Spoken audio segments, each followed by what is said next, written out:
Track 17. Unit Test 8. Listening. Exercise 2. Good afternoon. My guest today is Pauline Stevens of Red Squirrel Watch. She's written a book and has her own website. Welcome. Thank you. Now, I live in the UK and there are hundreds of squirrels. They come into my garden and take the food I leave for the birds. Why do they need your help? Well, the squirrels in your garden are almost certainly grey squirrels, a different species of squirrel. They certainly don't need our help. Grey squirrels aren't native to the UK. They came here from the USA in the 19th century, and since they arrived, the number of red squirrels has fallen alarmingly. How many are there in the UK now? There are about 140,000 in the UK, 85% of which live in Scotland. That might sound a lot, but the numbers have fallen greatly over the last 50 years or so. However, for the first time in 140 years, numbers last year rose slightly. Excellent news. How are you doing this? Well, one effort involves reintroducing red squirrels into areas where they used to live. Obviously, this is difficult, as grey squirrels still live in those areas, so the red squirrels will still face the same problems as before. The most successful areas for red squirrels outside Scotland are islands either where grey squirrels have never lived or from where grey squirrels have been removed. The Isle of Wight in the south of England has always had a healthy red squirrel population, and they are well looked after by groups there. On the island of Anglesey, in Wales, we removed all the grey squirrels before we reintroduced red squirrels.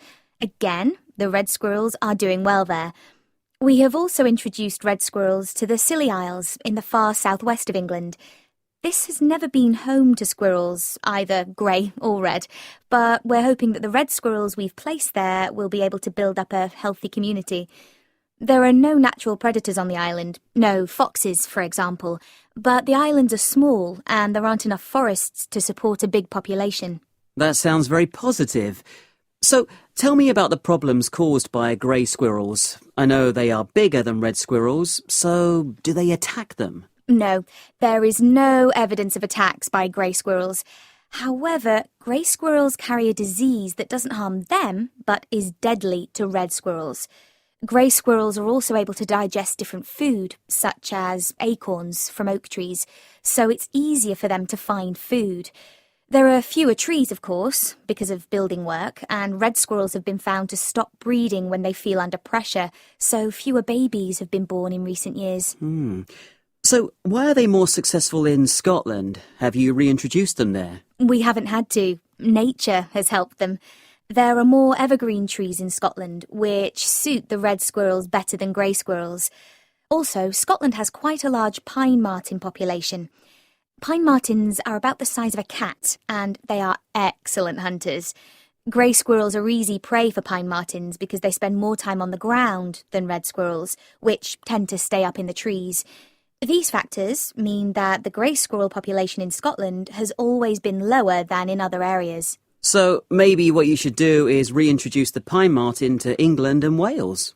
Well, we could, but they're slowly moving south through Scotland, so they may eventually reach England naturally. And nature is the best way for these things to happen. A good point.